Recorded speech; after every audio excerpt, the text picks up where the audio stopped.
ನಾನು ಅಪ್ಲೋಡ್ ಮಾಡೋ ಎಲ್ಲ ವೀಡಿಯೋಗಳನ್ನು ಮೊದಲು ನೋಡೋದಕ್ಕೆ SPK ಕನ್ನಡ ಚಾನಲ್ನ ಸಬ್ಸ್ಕ್ರೈಬ್ ಮಾಡಿಕೊಂಡು ಅದರ ಪಕ್ಕ ಇರೋ ಬೆಲ್ ಐಕನ್ನ ಆನ್ ಮಾಡ್ಕೊಳ್ಳಿ. ಇದರಿಂದ ನಾನು ಯಾವುದೇ ವೀಡಿಯೋ ಅಪ್ಲೋಡ್ ಮಾಡೋದಾದ ನೋಟಿಫಿಕೇಷನ್ಗೆ ಸಿಗುತ್ತೆ. ಹಾಯ್ ಹಲೋ ಎಲ್ರಿಗೂ ನಮಸ್ಕಾರ. SPK ಕನ್ನಡ ಯೂಟ್ಯೂಬ್ ಚಾನಲ್ಗೆ ನಿಮಗೆ ಸ್ವಾಗತ. ಇವತ್ತಿನ ಈ ವಿಡಿಯೋದಲ್ಲಿ ಮಾರ್ಚ್ 20ರ ಪ್ರಮುಖ ಪ್ರಚಲಿತ ವಿದ್ಯಮಾನಗಳನ್ನು ನಾವು ನೋಡ್ತಾ ಹೋಗೋಣ. ಇದರ PDF ಅನ್ನು SPK ಕನ್ನಡ ಅಂತ ಟೆಲಿಗ್ರಾಮ್ನಲ್ಲಿ ಸರ್ಚ್ ಮಾಡಿ ನೀವು ಪಡ್ಕೋಬೋದು. ಈ ವಿಡಿಯೋದ ಡಿಸ್ಕ್ರಿಪ್ಷನಲ್ಲಿ ನನ್ನ ಎಲ್ಲ ಸೋಷಿಯಲ್ ಮೀಡಿಯಾ ಲಿಂಕ್ಸ್ ನಿಮಗೆ ಸಿಗುತ್ತೆ, ಹೋಗಿ ನೀವು ಅದನ್ನು ಪಡ್ಕೋಬೋದು. ಭಾರತ ಮತ್ತು ಆಫ್ರಿಕಾ ನಡುವೆ ನಡೆಯುವ ವ್ಯಾಯಾಮ ಕೆಳಗಿನ ಯಾವ ಹೆಸರಿನಿಂದ ಕರೆಯಲ್ಪಡುತ್ತದೆ? ಸರಿಯಾದ ಉತ್ತರ option 1 Africa India joint field training exercise ಅಂತ ಕರಿತೀವಿ. ಅದನ್ನು ಈ ಒಂದು ಎಕ್ಸಸೈಸ್ ಹೆಸರಿನಿಂದ ಶಾರ್ಟ್ ಫಾರ್ಮಲ್ಲಿ ಕರೀತಾರೆ. ಮಾರ್ಚ್ 18ರಿಂದ 27ರವರೆಗೆ ಭಾರತೀಯ ಸೇನೆ ಮತ್ತು 16 ಆಫ್ರಿಕನ್ ದೇಶಗಳ ನಡುವೆ ಆಫ್ರಿಕಾ ಇಂಡಿಯಾ ಜಂಟಿ ಮಿಲಿಟರಿ ವ್ಯಾಯಾಮ ಪುಣೆಯಲ್ಲಿ ನಡೆಯುತ್ತದೆ. ಮಾಜಿ ರಕ್ಷಣಾ ಸಚಿವರಾದಂಥ ಮನೋಹರ್ ಪರಿಕರ್ ಅವರು ಇತ್ತೀಚೆಗೆ ತಮ್ಮ 63ನೇ ವಯಸ್ಸಿನಲ್ಲಿ ನಿಧನರಾದರು. ಈ ಕೆಳಗಿನ ಯಾವ ರಾಜ್ಯದ ಮುಖ್ಯಮಂತ್ರಿಗಳಾಗಿದ್ದರು? ಸರಿಯಾದ ಉತ್ತರ ಗೋವಾ. ಹಾಗೂ ಭಾರತದ ಮಾಜಿ ರಕ್ಷಣಾ ಸಚಿವರಾಗಿ ಕೂಡ ಇವರು ಕೆಲಸ ಮಾಡಿದರು. ಗೋವಾದ ಮುಖ್ಯಮಂತ್ರಿಗಳಾದಂಥ ಮನೋಹರ್ ಪಾರಿಕರ್ ಅವರು ಪ್ಯಾಂಕ್ರಿಯಾಟಿಕ್ ಕ್ಯಾನ್ಸರ್ನಿಂದ ಬಳಲ್ತಾ ಇದ್ದರು. ತಮ್ಮ 63ನೇ ವಯಸ್ಸಿನಲ್ಲಿ ಇತ್ತೀಚೆಗೆ ಅವರು ನಿಧನ ಹೊಂದಿದರು. ಭಾರತದ ಸ್ವಚ್ಛ ಭಾರತ್ ಮಿಷನ್ ಹೆಚ್ಚಿಸಲು ಯಾವ ಕಂಪನಿಯೊಂದಿಗೆ ವಸತಿ ಮತ್ತು ನಗರಾಭಿವೃದ್ಧಿ ಸಚಿವಾಲಯ ಪ್ರಾಜೆಕ್ಟ್ ಸಂಗಮನ್ನು ಉತ್ತೇಜಿಸೋದಕ್ಕೆ ಕೈ ಜೋಡಿಸಿದೆ? ಕಳೆದ ವಿಡಿಯೋದನ್ನು ಇದ್ರ ಬಗ್ಗೆ ನಿಮಗೆ ತಿಳಿಸಿದ್ದೆ ಡೀಟೇಲ್ ಆಗಿ. ಸರಿಯಾದ ಉತ್ತರ ಆಪ್ಷನ್ 1 ಮೈಕ್ರೋಸಾಫ್ಟ್. ಈ ಕೆಳಗಿನವುಗಳಲ್ಲಿ ಏಷ್ಯನ್ ಗೇಮ್ಸ್ 2022ನೇ ಆವೃತ್ತಿಯಲ್ಲಿ ಮರುಪ್ರಾರಂಭವಾಗುವ ಕ್ರೀಡೆ ಅಥವಾ ಗೇಮ್ಸ್ ಯಾವುದು ಅಂತ ಕೇಳಿದ್ದಾರೆ. 2022ರ ಏಷ್ಯನ್ ಗೇಮ್ಸ್ನಲ್ಲಿ ಮತ್ತೆ ರೀಇನಿಷಿಯೇಟ್ ಆಗುವಂತಹ ಗೇಮ್ಸ್ ಯಾವುದು? ಸರಿಯಾದಂಥ ಉತ್ತರ option 4 chess. Olympic Council of Asia 2022ನೇ ಆವೃತ್ತಿಯಲ್ಲಿ ಚೆಸ್ ಆಟವನ್ನು ಏಷ್ಯನ್ ಗೇಮ್ಸ್ಗೆ ಮರುಸ್ಥಾಪನೆ ಮಾಡೋದಕ್ಕೆ ನಿರ್ಧಾರ ಮಾಡಿದೆ. ಮಾರ್ಚ್ 3ರಂದು OCA ಜನರಲ್ ಅಸೆಂಬ್ಲಿಯ ಅಧ್ಯಕ್ಷರು ಹಾಗೂ WCFನ ಅಧ್ಯಕ್ಷರು ಇಬ್ಬರು ಅಧಿಕೃತವಾಗಿ ಭೇಟಿಯನ್ನು ಮಾಡಿ ಚರ್ಚೆಯನ್ನು ನಡೆಸಿದ ನಂತರ ಈ ಒಂದು ಮಾಹಿತಿಯನ್ನು ಅಧಿಕೃತವಾಗಿ ತಿಳಿಸಿದ್ದಾರೆ. ಇತ್ತೀಚೆಗೆ ಅಧ್ಯಕ್ಷರಿಂದ ಪದ್ಮಭೂಷಣ ಪ್ರಶಸ್ತಿ ಪಡೆದಂತಹ, ಅಂದರೆ ಭಾರತದ ರಾಷ್ಟ್ರಪತಿಗಳಿಂದ ಪದ್ಮಭೂಷಣ ಪ್ರಶಸ್ತಿ ಪಡೆದಂತಹ ವಿಜ್ಞಾನಿಯ ಹೆಸರೇನು? ಸರಿಯಾದ ಉತ್ತರ ಶಂಕರಲಿಂಗಂ ನಂಬಿನಾರಾಯಣ್, ಆಪ್ಷನ್ 4. ರಾಷ್ಟ್ರಪತಿ ರಾಮನಾಥ್ ಕೋವಿಂದ್ ಅವರು ಪದ್ಮಭೂಷಣ ಪುರಸ್ಕಾರವನ್ನು ವಿಜ್ಞಾನಿ ಮತ್ತು ಇಂಜಿನಿಯರಿಂಗ್ ವಿಭಾಗದಲ್ಲಿ ಶ್ರೀ ಶಂಕರಲಿಂಗಂ ನಂಬಿನಾರಾಯಣ್ ಅವರಿಗೆ ನೀಡಿದ್ದಾರೆ. ಭಾರತೀಯ ಬಾಹ್ಯಾಕಾಶ ಸಂಶೋಧನಾ ಸಂಸ್ಥೆಯಲ್ಲಿ ಸುಮಾರು 3 ದಶಕಗಳ ಕಾಲ ಅನುಭವ ಇರತಕ್ಕಂಥ ಇವ್ರಿಗೆ, ಅಂದರೆ ಇಸ್ರೋದಲ್ಲಿ ಸುಮಾರು 30 ವರ್ಷಗಳಿಗೂ ಹೆಚ್ಚು ಅವರು ಈ ಸಾಧನೆಯನ್ನು ಮಾಡಿದ್ದಾರೆ. ಭಾರತವು ಪ್ರಾರಂಭಿಸಿದ ಮೊದಲ PSLVಗೆ ಬಳಸುವ ವಿಕಾಸ್ ಎಂಜಿನನ್ನು ಅಭಿವೃದ್ಧಿಪಡಿಸ್ತಕ್ಕಂಥ ವಿಜ್ಞಾನಿಗಳಲ್ಲಿ ಇವರು ಕೂಡ ಪ್ರಮುಖರು. ಇದನ್ನು ನಾವಿಲ್ಲಿ ಗುರುತಿಸ್ಬೋದು. ವಿವಿಧ IITಗಳು ಮತ್ತು IIS ಬೆಂಗಳೂರಿನ ಅಧ್ಯಯನದ ಪ್ರಕಾರ ಯಾವ ರಾಜ್ಯದ ಹವಾಮಾನ ಬದಲಾವಣೆಯಲ್ಲಿ ಅತಿ ಹೆಚ್ಚು ದುರ್ಬಲವಾಗಿದೆ ಎಂದು ಗುರುತಿಸಲಾಗಿದೆ? ಆಪ್ಷನ್ಗಳಲ್ಲಿ ಸರಿಯಾದಂಥ ಉತ್ತರ ಅಸ್ಸಾಂ. ಕಳೆದ ವರ್ಷ UN ಹವಾಮಾನ ಬದಲಾವಣೆ ಪೋಲೆಂಡ್ನಲ್ಲಿ ನಡೆಸಿದ ಚರ್ಚೆಯಲ್ಲಿ 12 ಹಿಮಾಲಯನ್ ರಾಜ್ಯಗಳು ಎದುರಿಸಿದಂಥ ಜಾಗತಿಕ ತಾಪಮಾನ ಏರಿಕೆಯ ಅಪಾಯಗಳ ನಿರ್ಣಯವನ್ನು ಅನುಸರಿಸಿದ್ರು.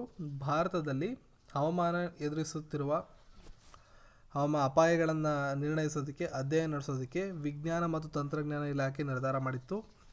ಅದರಲ್ಲಿ ಹಿಮಾಲಯದ ಸುತ್ತಮುತ್ತ ಕಂಡುಬರ್ತಕ್ಕಂಥ ಮತ್ತು ಸೌತ್ ಇಂಡಿಯಾದಲ್ಲಿ ಕಂಡುಬರ್ತಕ್ಕಂಥ ಕೆಲವು ರಾಜ್ಯಗಳು ಈ ಹವಾಮಾನ ಬದಲಾವಣೆಯನ್ನು ತಡೆಗಟ್ಟೋದಕ್ಕೆ ವಿಫಲವಾಗಿವೆ ಅಥವಾ ದುರ್ಬಲವಾಗಿವೆ ಅಂತ ತಿಳಿಸಿದ್ದಾರೆ. ಅದರಲ್ಲಿ ಅಸ್ಸಾಂ, ಅರುಣಾಚಲ ಪ್ರದೇಶ, ಉತ್ತರಾಖಂಡ್ ಅಂತ ರಾಜ್ಯಗಳು ಪ್ರಮುಖ ಅಂತ ಹೇಳ್ಬೋದು. ಇದರ ಅಂಕಿಅಂಶಗಳ ಸಮೇತ ನೀವು ಒಂದಿಷ್ಟು ಮಾಹಿತಿಯನ್ನು ಕಲೆ ಹಾಕ್ಕೊಳ್ಳಿ. All England Open badminton championship 2019ರಲ್ಲಿ ಪುರುಷರ ಸಿಂಗಲ್ಸ್ ಪ್ರಶಸ್ತಿಯನ್ನು ಪಡೆದಂಥವರು ಯಾರು? Option 4 Kento ಮೊಮೋಟಾ.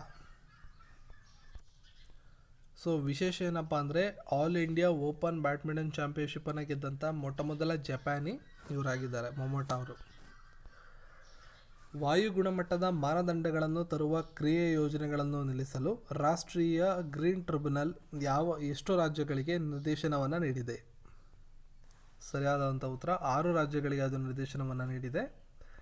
ರಾಷ್ಟ್ರೀಯ ಹಸಿರು ನ್ಯಾಯಾಧೀಕರಣ ಅಂತ ನಾವೇನು ಕರಿತೀವಿ, ಏಪ್ರಿಲ್ 30 ನಿಗದಿತ ಮಾನದಂಡಗಳೊಂದಿಗೆ ವಾಯು ಗುಣಮಟ್ಟದ ಮಾನದಂಡಗಳನ್ನು ತರುವ ಉದ್ದೇಶದಿಂದ 6 ರಾಜ್ಯಗಳಿಗೆ ನಿರ್ದೇಶನವನ್ನು ನೀಡಿದೆ.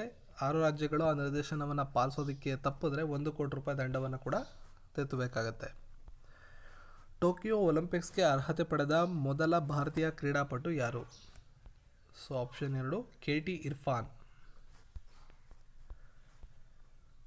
ಕೇರಳದ 29 ವರ್ಷದ ಹರೆಯ ಭಾರತೀಯ ಅಥ್ಲೀಟ್ KT ಇರ್ಫಾನ್ ಅವರು ಟೋಕಿಯೋ ಒಲಿಂಪಿಕ್ಸ್ಗೆ ಅರ್ಹತೆಯನ್ನು ಪಡೆದಿದ್ದಾರೆ. ಪುರುಷರ 20 ಕಿಲೋಮೀಟರ್ ವಿಭಾಗದಲ್ಲಿ ಜಪಾನ್ನ ನೊಮಿಯಾದ ಏಷ್ಯನ್ ರೇಸ್ ವಾಕಿಂಗ್ ಚಾಂಪಿಯನ್ಶಿಪ್ನಲ್ಲಿ 4ನೇ ಸ್ಥಾನ ಪಡೆದಿದ್ದಾರೆ.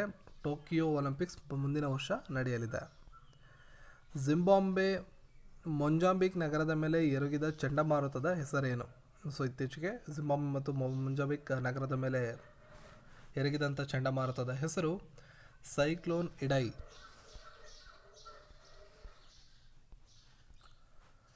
ತೀವ್ರ ಚಂಡಮಾರುತಕ್ಕೆ ಮೊಂಜಾಂಬಿಕ್ನಲ್ಲಿ 48, ಜಿಂಬಾಬ್ವೆಯಲ್ಲಿ 39 ಜನ ಮೃತರಾಗಿದ್ದಾರೆ. ಸೊ ಜಿಂಬಾಬ್ವೆಯಲ್ಲಿ 100ಕ್ಕೂ ಹೆಚ್ಚು ಜನ ಕಾಣೆಯಾಗಿದ್ದು, ವಿದ್ಯುತ್ ಸಂಪರ್ಕ, ಸೇತುವೆಗಳೆಲ್ಲ ಮುಳುಗೋಗಿದೆ. ಚಿಮಾನಿಮನಿ ಜಿಲ್ಲೆಯಲ್ಲಿ ಕನಿಷ್ಠ 100 ಮನೆಗಳು ಹಾನಿಗೊಳಗಾಗಿವೆ. ಹಲವಾರು ಜನರು ನಾಪತ್ತೆಯಾಗಿದ್ದಾರೆ ಅಂತ ಅಲ್ಲಿಯ ಸರ್ಕಾರ ತಿಳಿಸಿದೆ. ಇನ್ನು ಮೊಂಜಾಂಬಿಕ್ನಲ್ಲಿ ಚಂಡಮಾರುತಕ್ಕೆ ಕಳೆದ ವಾರ ಸರಿಸುಮಾರು 60ಕ್ಕಿಂತ ಹೆಚ್ಚು ಜನ ಮರಣ ಹೊಂದಿದ್ದಾರೆ. 17,000ಕ್ಕೂ ಹೆಚ್ಚು ಜನ ನಾಪತ್ತೆಯಾಗಿದ್ದಾರೆ. ಪ್ರಮುಖವಾದಂಥ ಮತ್ತೊಂದು ವಿಷಯ, ಲೋಕಸಭಾ ಚುನಾವಣೆಯ ಮೊದಲ ಹಂತದ ಅಧಿಸೂಚನೆ ಹೊರಬಿದ್ದಿದೆ. ಮಾರ್ಚ್ 18ರಂದು ಅಧಿಸೂಚನೆ ಪ್ರಕಟ ಆಗಿದೆ. 7 ಹಂತಗಳ ಪೈಕಿ ಮೊದಲ ಹಂತದ ಚುನಾವಣೆ ಏಪ್ರಿಲ್ 11ರಂದು ನಡೆಯುತ್ತೆ. 20 ರಾಜ್ಯಗಳ 91 ಲೋಕಸಭಾ ಕ್ಷೇತ್ರಗಳಿಗೆ ಮೊದಲ ಹಂತದಲ್ಲಿ ಚುನಾವಣೆ ನಡೀತದೆ. ಮಾರ್ಚ್ 28ರಷ್ಟೊತ್ತಿಗೆ ಕ್ಷೇತ್ರಗಳಲ್ಲಿ ಅಭ್ಯರ್ಥಿಗಳ ಸ್ಪಷ್ಟ ಚಿತ್ರಣ ನಿಮಗೆ ಸಿಗುತ್ತೆ. ಸೊ ಒಂದು ಹಿನ್ನೆಲೆಯನ್ನು ನೋಡೋದಾದರೆ, NDA ಮತ್ತು UPA ಮೈತ್ರಿಕೂಟಗಳು ಹಲವಾರು ರಾಜ್ಯಗಳಲ್ಲಿ ಸೀಟು ಹೊಂದಾಣಿಕೆ ಮಾಡಿಕೊಂಡು ಅಭ್ಯರ್ಥಿಗಳನ್ನು ಕಣಕ್ಕಿಳಿಸುತ್ತಿವೆ. 2ನೇ ಬಾರಿಯೂ ಪೂರ್ಣ ಬಹುಮತದೊಂದಿಗೆ ಅಧಿಕಾರಕ್ಕೆ ವಾಪಸ್ಸಾಗುವ ವಿಶ್ವಾಸದಲ್ಲಿ NDA ಇದೆ. 2014ರಲ್ಲಿ ಈ ಒಂದು ಮೈತ್ರಿಕೂಟ, NDA ಮೈತ್ರಿಕೂಟ 336 ಸ್ಥಾನಗಳನ್ನು ಗೆದ್ದಿತ್ತು. ಕಾಂಗ್ರೆಸ್ ಇಂಡಿಪೆಂಡೆಂಟ್ ಆಗಿ 44 ಮತ್ತು ಮೈತ್ರಿಯ ಸಮೇತವಾಗಿ UPA ಮೈತ್ರಿಯಿಂದ 56 ಸೀಟ್ಗಳನ್ನು ಗೆದ್ದಿತ್ತು. ನೀರವ್ ಮೋದಿ ವಿರುದ್ಧ ಬಂಧನದ ವಾರೆಂಟ್. ಬ್ಯಾಂಕ್ಗೆ ವಂಚನೆ ಮಾಡಿದ ಪ್ರಕರಣದಲ್ಲಿ ತಲೆಮರೆಸಿಕೊಂಡಿರತಕ್ಕಂತಹ ವಜ್ರದ ವ್ಯಾಪಾರಿ ನೀರವ್ ಮೋದಿ ವಿರುದ್ಧ ಲಂಡನ್ ನ್ಯಾಯಾಲಯ ಸೋಮವಾರ ಒಂದು ವಾರೆಂಟನ್ನು ಇಶ್ಯೂ ಮಾಡಿದೆ.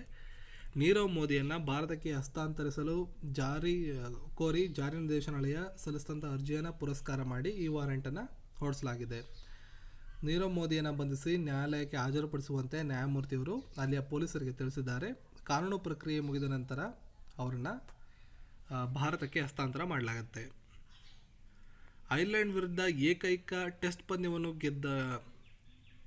ಗೆದ್ದಂಥ ಅಫ್ಘಾನಿಸ್ತಾನ. ಸೊ ಇದು ಮುಂಬರುವ ಪರೀಕ್ಷೆಗಳಲ್ಲಿ ಭಾಳ ಇಂಪಾರ್ಟೆಂಟ್ ಆಗುತ್ತೆ. ಅಫ್ಘಾನಿಸ್ತಾನ ಮತ್ತು ಐರ್ಲೆಂಡ್ ನಡುವಣದ ಏಕೈಕ ಟೆಸ್ಟ್ ಪಂದ್ಯದಲ್ಲಿ ಮೊಟ್ಟಮೊದಲ ಬಾರಿಗೆ ಅಫ್ಘಾನಿಸ್ತಾನ ತನ್ನ ಮೊಟ್ಟಮೊದಲ ಟೆಸ್ಟ್ ಪಂದ್ಯವನ್ನು ಗೆದ್ದುಕೊಂಡಿದೆ. ಸೋಮವಾರ ಇಲ್ಲಿ ನಡೆದ ಐರ್ಲೆಂಡ್ ಅಂದರೆ ಸೋಮವಾರ ಮುಕ್ತಾಯವಾದಂಥ ಐರ್ಲೆಂಡ್ ಮತ್ತು ಅಫ್ಘಾನಿಸ್ತಾನ ಈ ಒಂದು ಪಂದ್ಯದಲ್ಲಿ 7 ವಿಕೆಟ್ಗಳಿಂದ ಜಯ ಗಳಿಸುವ ಮೂಲಕ ಅಫ್ಘಾನಿಸ್ತಾನ ಇತಿಹಾಸವನ್ನು ರಚನೆ ಮಾಡಿದೆ. ಇದ್ರ ಬಗ್ಗೆ ಇನ್ನಷ್ಟು ಮಾಹಿತಿನ ನೀವು ನೋಡ್ಕೋಬೋದು. ಈ ಸಿಗರೇಟ್ ತಂಬಾಕು ಉತ್ಪನ್ನದಷ್ಟೇ ಹಾನಿಕರ. ಸೊ ಇತ್ತೀಚೆಗೆ ಈ ಸಿಗರೇಟನ್ನು ಕೂಡ ಬ್ಯಾನ್ ಮಾಡಲಾಗಿತ್ತು ನಮ್ಮ ಹಲವಾರು ರಾಜ್ಯಗಳಲ್ಲಿ. ಯಾವುದೇ ವಿಧದ ತಂಬಾಕು ಉತ್ಪನ್ನ ಸೇವೆಯಷ್ಟೇ ಈ ಸಿಗರೇಟ್ ಕೂಡ ಆರೋಗ್ಯಕ್ಕೆ ಹಾನಿಕರ ಅಂತ ಕೇಂದ್ರ ಸರ್ಕಾರದ ಅಧ್ಯಯನ ಸಮಿತಿ ಎಚ್ಚರಿಕೆ ನೀಡಿದೆ. ಈ ಹಿನ್ನೆಲೆಯಲ್ಲಿ ಈ ಸಿಗರೇಟ್, ಈ ಹುಕ್ಕಾ ಜೊತೆಗೆ ಇನ್ನಿತರ ಉತ್ಪನ್ನಗಳನ್ನು ನಿಷೇಧ ಮಾಡುವಂತೆ ಆರೋಗ್ಯ ಸಚಿವಾಲಯ ರಾಜ್ಯಗಳಿಗೆ ಸಲಹೆಯನ್ನು ನೀಡಿದೆ. ಈ ಸಿಗರೇಟ್ನಲ್ಲಿ ಬಳಸ್ತಕ್ಕಂಥ ಪದಾರ್ಥಗಳು ಆರೋಗ್ಯಕ್ಕೆ ಮಾರಕ ಅನ್ನುವುದಷ್ಟಕ್ಕೆ ಹಲವಾರು ಸಾಕ್ಷಿ ಮತ್ತು ಪುರಾವೆಗಳು ಸಿಕ್ಕಿವೆ. ಇದರ ವ್ಯಸನದಿಂದ ಚಿಕ್ಕ ವಯಸ್ಸಿನಲ್ಲೇ ಸಾವು, ಅಸ್ವಸ್ಥತೆ ಉಂಟಾಗುತ್ತೆ ಅಂತ ಹಲವಾರು ಅಧ್ಯಯನ ಸಮಿತಿಗಳು 251 ರೀತಿಯ ಅಧ್ಯಯನಗಳನ್ನು ನಡೆಸಿ ವರದಿಯನ್ನು ಸಲ್ಲಿಸಿವೆ. Electronic nicotine delivery system ENDS ಅಂತ ಕರಿತೀವಿ.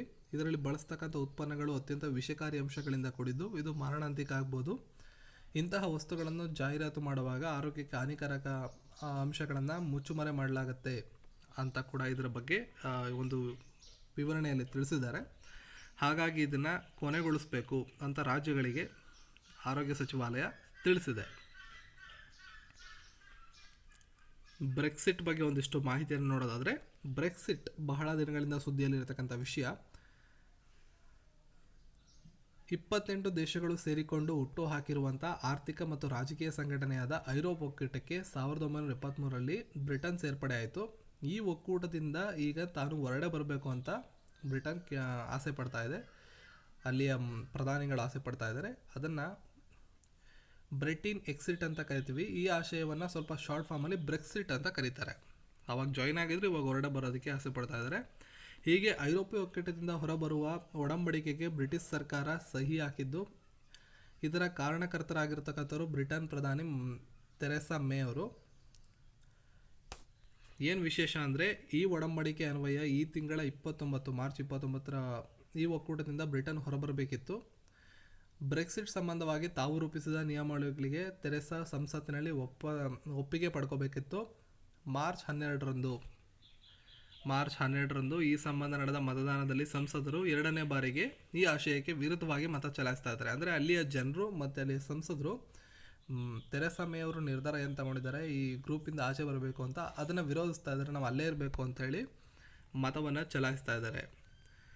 ಸೊ ಬ್ರೆಕ್ಸಿಟ್ ಕುರಿತಾಗಿ ಎರಡನೇ ಬಾರಿಗೆ ಜನಮತ ಸಂಗ್ರಹಕ್ಕೆ ಮುಂದಾಗುವ ಚಿಂತನೆ ಮತ್ತು ನಿರ್ಗಮನ ಕಾಲಾವಧಿಯ ವಿಸ್ತರಣೆಗೆ ಕೂಡ ಅವರು ಸಮ್ಮತಿ ನೀಡಿಲ್ಲ. ಮೊದಲನೇ ಬಾರಿಗೆ ಜನಮತ ಸಂಗ್ರಹಣೆ ಮಾಡಿದರು, ಅದರಲ್ಲೂ ಕೂಡ ಜನ ಆಪೋಸಿಟ್ ವೋಟ್ ಮಾಡಿದರು, ಹೊರಗಡೆ ಹೋಗೋದು ಬೇಡ ಅಂತ ವೋಟ್ ಮಾಡಿದರು. ಸೊ ಇದ್ರ ಬಗ್ಗೆ ಇನ್ನಷ್ಟು ಹೆಚ್ಚಿನ ಮಾಹಿತಿನ ನೀವು ಸಂಗ್ರಹ ಮಾಡ್ಕೊಳ್ಳಿ. ಮುಂಬರುವ ಪರೀಕ್ಷೆಗಳಲ್ಲಿ ಇದು ಇಂಪಾರ್ಟೆಂಟ್ ಆಗುತ್ತೆ, ಅಂತಾರಾಷ್ಟ್ರೀಯ ಟಾಪಿಕ್ಸ್ಗಳಲ್ಲಿ. ಸೊ ಈ ವಿಡಿಯೋನ ಲೈಕ್ ಮಾಡಿ, ಶೇರ್ ಮಾಡಿ, ಜೊತೆಗೆ ಚಾನಲ್ನ ಸಬ್ಸ್ಕ್ರೈಬ್ ಮಾಡಿ. ಇದರ PDF ಹೋಗಿ ಡಿಸ್ಕ್ರಿಪ್ಷನಲ್ಲಿ